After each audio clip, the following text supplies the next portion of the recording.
اعوذ باللہ من الشیطان الرجیم بسم اللہ الرحمن الرحیم وبہ نستعین وہو خیر المعین. السلام علیکم ورحمۃ اللہ وبرکاتہ. وعلیکم السلام ورحمۃ اللہ وبرکاتہ. جی آج ہم الحمدللہ پھر ایک مرتبہ اس نہایت ہی روحانی دسترخوان پر حاضری دے رہے ہیں جس کا نام نہج البلاغہ رکھا گیا، اور یہ اس امام کا بچھایا ہوا عرفانی اور روحانی اور ملکوتی اور ایمانی دسترخوان ہے، جن کی دعا یہ ہوتی تھی کہ اللہم جعلنی ممن تنتصر لدینک، کہ بار الہ پروردگارا. توضیح اگر میں اس کی دوں اور مفہوم بتاؤں تو کچھ یوں ہے کہ چراغ دین اسلام، نور شجرہ طاہرہ و مطہرہ اسلام، وہ نور ہے جس کو اللہ نے روشن کیا، وہ تو یقیناً نہیں بجھے گا. لیکن علی کی دعا یہ ہے کہ بار الہ تو کچھ لوگوں کو توفیق دے گا کہ وہ اس نور الہی کے محافظ ہوں گے، اس کے پھیلانے والے ہوں گے، تو مجھے ان میں سے قرار دے، مجھے توفیق دے کہ میں سب کو کھلاؤں اور سب آ کر کھائیں.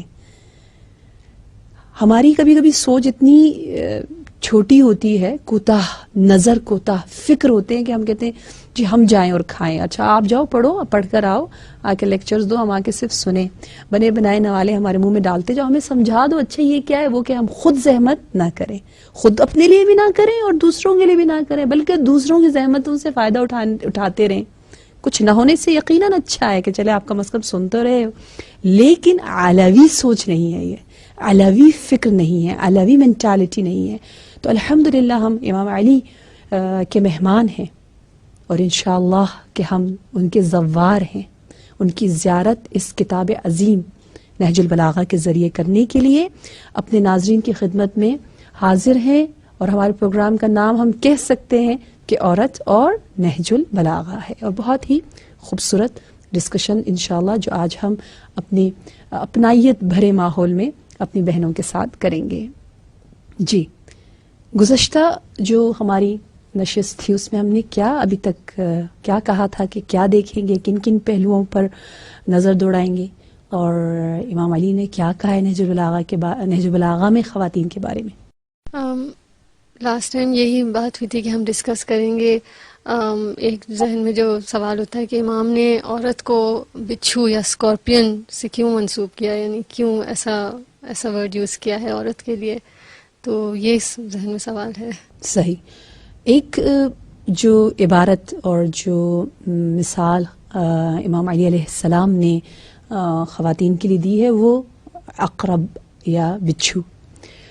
تو یہ اگر دیکھا جائے تو عربی زبان میں اگر آپ ترجمہ کریں تو واضح ہے کہ مرد جب کہتے ہیں یا عورت جب کہتے ہیں تو ہر مرد ہر عورت مراد نہیں ہے. جب کہا جا رہا ہے عورت بچھو کی مانند ہے، کس کے لیے؟ کون سی عورت؟ نامحرم عورت، نامحرم مرد کے لیے. ٹھیک ہے، نامحرم عورت کے ساتھ گفتگو کرنا، باتیں کرنا یقیناً اس میں ظاہراً، کیونکہ آپ کو پتہ ہے بچھو کے متعلق کہتے ہیں کہ جب وہ ڈستا ہے نا تو شروع میں تھوڑی کچھ سیکنڈز کے لیے وہ بہت درد نہیں ہوتا، میٹھا لگتا ہے، پھر ایک دم سے ایسا زہریلا اس کے اثرات جو ہے وہ نمایاں ہونے شروع ہو جاتے ہیں، اور درد اور زہر اور نقصانات اور ان سب کا احساس بعد میں ہوتا ہے. یہ اس چیز کو مد نظر رکھتے ہوئے بچھو کا لفظ لیا ہے. تو یہاں تو ہم یوں کہیں گے کہ الٹا مرد کو بلکہ کہا جا رہا ہے اے مرد تو اپنا خیال رکھ، تو الرٹ رہے.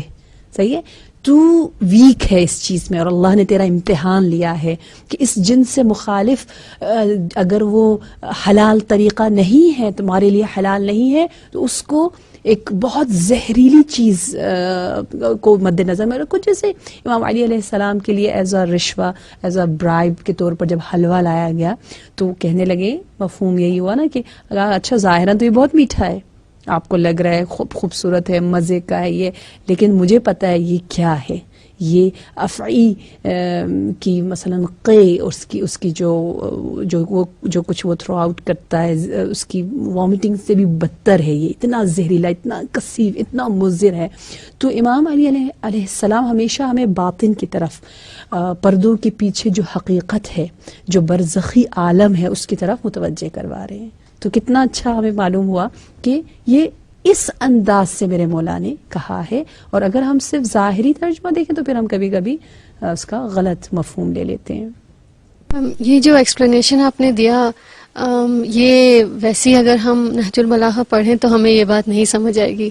تو یہ جیسے ان کی شرح سے پتہ چلتا ہے یا کس طرح سے؟ کل شرح سے، اور جو اہل لغت ہیں اور اہل زبان ہیں وہ سمجھ جاتے کہ یہاں کیوں کہا ہے، کیونکہ ہر خاتون مراد نہیں ہے. صاف واضح ہے کہ جو نامحرم خاتون ہے اس کے لیے کہا ہوا ہے. اور ماشاءاللہ نہج البلاغہ پہ بہت سی شرحیں لکھی گئی ہیں، جیسے ایک میں نے آپ کو بتایا کہ ابن ابی الحدید معتزلی کی ہے جو کہ بہت انٹرسٹنگ اور سب سے اچھی ہے ابھی تک کی شرحوں میں، جو کہ ایک سنی اسکالر ہیں، عظیم اسکالر ہیں.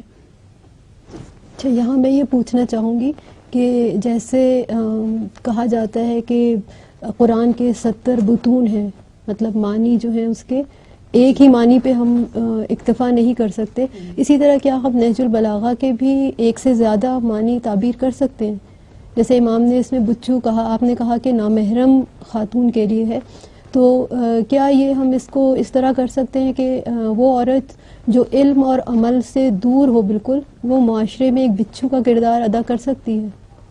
کر سکتے ہیں، کیونکہ دیکھیں ہمارے پاس ہے روایات جس میں بتایا جاتا ہے کہ عالم وہ ہے جو صرف معصومین کے کلام کو نریٹ نہ کرے، روایت نہ کرے، اس کی فکر صرف روایت کو پڑھنا اور آگے اس کو پہنچانا نہ ہو، بلکہ درایت مین وہ اشارہ، وہ لطائف، وہ نکات جو اس کے ذیل میں، اس کے بارے میں غور و فکر کرے اور اندر جائے، اس کے ڈیپتھ میں جائے.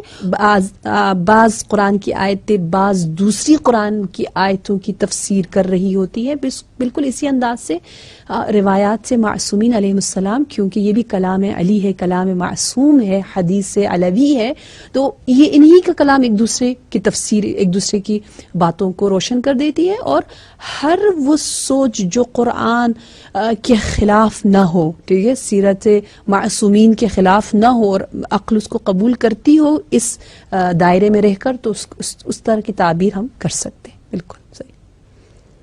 اچھا جی، تو ایک تو تھا جو آپ نے پوچھا اسکارپین کے بارے میں، بچھو کے متعلق، اور ایک اور جو ٹاپک تھا جس کو ہم نے کنٹینیو کرنا تھا وہ کیا ہے؟ مجھے کوئی یاد دلائے گا؟ ایک دوسری بات تھی جو اگین کافی نیگیٹو ہے کہ مرد کو دو عورتوں کے درمیان نہیں بیٹھنا چاہیے. ہاں، بیٹھنا یا گزرنے سے عقل جو ہے وہ کم ہو جاتی ہے. یہاں پر بھی الٹا پھر مردوں کے لیے کہ نامحرم عورتوں کے درمیان، یعنی خواتین کے درمیان بیٹھنا، گپ شپ لگانا، اور ان ارد گرد، یعنی دو سے مراد یعنی اس کے دونوں طرف خواتین ہی خواتین اور وہ بیچ میں ہو، یہ صحیح نہیں ہے.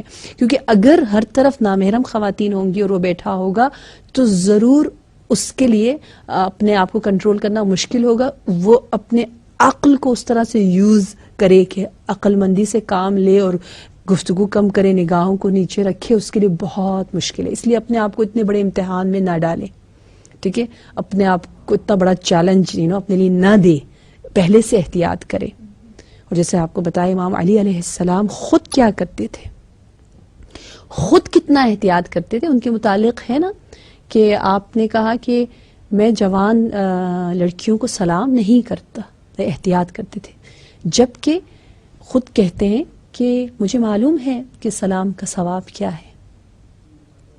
سلام وہ چیز ہے جس کے لیے بے صبرانہ طور پر، جس کی پہل کرنے کے لیے نبی بھی تڑپ رہے ہوتے تھے اور علی بھی اور تمام ان کی اولادیں، ٹھیک ہے. اور ہمیں بھی یہ سکھایا گیا، نبی نے کہا ہے میرا دل چاہتا ہے قیامت تک میری یہ سنت بھولی نہ جائے کہ التسلیم علی الصبیان، کہ بچوں کو، بڑوں تو دور کی بات، ہم اکثر اپنے بچوں سے کہتے ہیں سلام کرو سلام کرو سلام کرو، بیچاروں کو اتنا ڈانٹتے اور زبردستی کہتے ہیں سلام کرو، جبکہ ٹھیک ہے آپ وہ بھی سکھائیں ادب سے، احترام سے، لیکن اچھا ہے ہم بھی کریں، ہم کریں گے تو خود بخود سیکھ لیں گے، ماحول بن جائے گا، پھر الگ سے ان کو بائی فورس کہنے کی اتنی ضرورت